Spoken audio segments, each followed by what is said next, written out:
زمانہ قدیم سے ہی ہر شخص روحانی طاقتیں حاصل کرنے کا خواہش مند رہا ہے۔ روحانی طاقت حاصل کرنے کے الگ الگ مقصد ہیں۔ ایسی طاقت کو حاصل کرنے کے لیے کوئی شخص چلہ کاٹتا ہے، کوئی مراقبہ کرنا سیکھتا ہے تو کوئی مختلف عملیات کرتا ہے، کوئی روحوں سے ملنا چاہتا ہے تو کوئی جنات سے ملاقات کرنا چاہتا ہے، کوئی فرشتوں سے بات کرنا چاہتا ہے اور کوئی اللہ کی رضا حاصل کرنا چاہتا ہے۔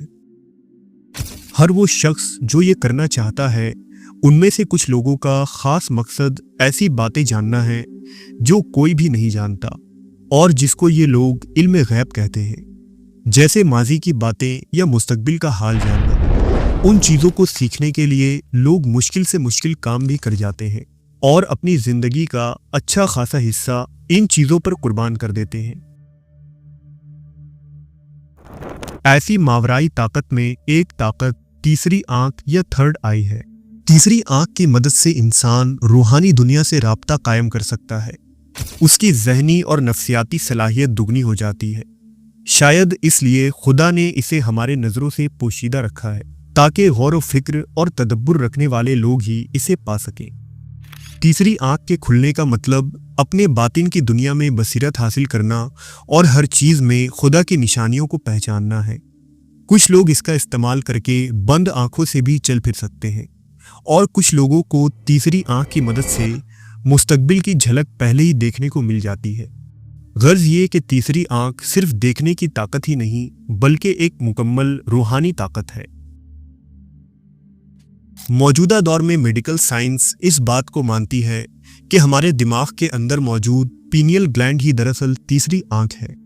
پینیل گلینڈ کو پینیل اس لیے کہتے ہیں کہ اس کی شکل بالکل پائن کون جیسی ہوتی ہے اور اس کا سائز تقریباً مٹر کے ایک دانے کے برابر ہوتا ہے۔ یہ گلینڈ ہمارے سونے اور جاگنے کے اوقات کو کنٹرول کرتا ہے۔ اس گلینڈ سے نکلنے والے ہارمونز کی وجہ سے انسان نیند میں جاتا ہے، اسے ہیلوسینیشن ہوتا ہے اور وہ خواب دیکھتا ہے۔ دراصل پینیل گلینڈ کے اندر ایسے سیلز موجود ہوتے ہیں جن میں روڈز اور کونز موجود ہوتے ہیں اور یہی روڈز اور کونز ہمارے آنکھوں میں بھی موجود ہوتے ہیں اور جس کی وجہ سے ہم دیکھ پاتے ہیں۔ اس لیے میڈیکل سائنس میں پینیل گلینڈ کو ہی تیسری آنکھ کہا گیا ہے۔ قدیم تہذیب اور مذاہب میں تھرڈ آئی کا ذکر مختلف کہانیوں اور تصورات و عقائد کے ساتھ موجود ہے۔ مثلاً قدیم مصر میں تیسری آنکھ کو ہورس دیوتا کی آنکھ سے جوڑا جاتا تھا جسے وجات کہتے ہیں۔ مصری پجاریوں کا ماننا تھا کہ یہ آنکھ روح اور جسم کے درمیان رابطے کا دروازہ ہے اور یہ آنکھ اگر بیدار ہوتی ہے تو انسان مادی دنیا سے آگے دیکھ سکتا ہے۔ اس کے ذریعہ مستقبل کے حالات دیکھے جا سکتے ہیں، خوابوں کی حقیقت کو سمجھا جا سکتا ہے اور روحانی اور آسمانی مخلوقات سے رابطہ بھی کیا جا سکتا ہے۔ فرعون اور مصری پجاری اکثر تعویذ اور مندروں کے دیواروں پر ہورس کی اس تیسری آنکھ کا نشان کندہ کرواتے تھے۔ اس آنکھ کو ممیوں کی تابوتوں اور مقبروں کی دیواروں پر بھی دیکھے جا سکتے ہیں۔ مصری پجاری مخصوص عبادت، منتر اور جڑی بوٹیوں کا استعمال کرتے تھے تاکہ اس آنکھ کو بیدار کیا جا سکے۔ ہندو مت میں تیسری آنکھ کو آجنا چکرا کہا جاتا ہے جسے انسان کے پیشانی کے بیچ تصور کیا جاتا ہے۔ ہندو دیوتا شیوا کی پیشانی پر تیسری آنکھ کو دیکھا جا سکتا ہے۔ ایسا مانا جاتا ہے کہ یہ آنکھ کھلتی ہے تو یہ مایا یعنی وہم کو جلا دیتی ہے اور سچائی کو ظاہر کرتی ہے۔ یوگی اور ہندو سادھو خاص قسم کے مراقبے اور بریدنگ ٹیکنیک کے ذریعہ آجنا چکرا کو بیدار کرنے کی کوشش کرتے ہیں، جبکہ بدھ مت میں تیسری آنکھ کو حکمت کی آنکھ یعنی آئی آف وزڈم کہا جاتا ہے، جو کہ آتم گیان یعنی نروانا کی سفر میں رہنمائی کرتی ہے۔ بدھ مت کے راہب وپاسنا میڈیٹیشن کے ذریعہ تیسری آنکھ کو بیدار کرنے کی مشق کرتے ہیں۔ تبتی بدھ راہبوں میں ایک روایت مشہور ہے کہ دنیا میں ایک وقت ایسا تھا جب تمام انسانوں کے پاس تیسری آنکھ تھی اور وہ اسے استعمال کرتے تھے، لیکن جب انسان خود کو فرشتوں کے برابر سمجھنے لگے اور ان کا مقام لینا چاہا تو انہیں سزا کے طور پر تیسری آنکھ سے محروم کر دیا گیا اور کچھ خاص لوگوں کے پاس ہی یہ طاقت باقی بچی۔ بدھ مت میں تیسری آنکھ کو کھولنے کے لیے سانس پر توجہ، احساسات کا مشاہدہ، خیالات کا معائنہ اور وجدان کو بیدار کرنے کی کوشش کی جاتی ہے۔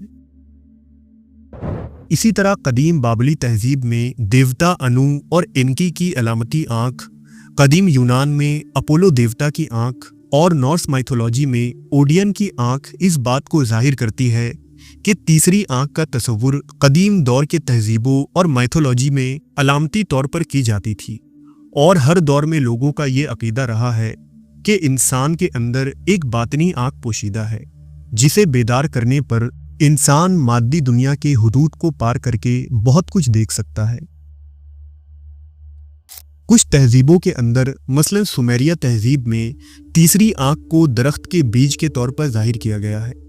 اس قسم کے بیج نما عصا کا استعمال عہد وسطیٰ کے عیسائی علماء بھی کیا کرتے تھے، اور بعد کے سیکریٹ سوسائٹیز اور فری میشنری میں بھی تھرڈ آئی کو درخت کے بیج کے طور پر دکھایا گیا ہے۔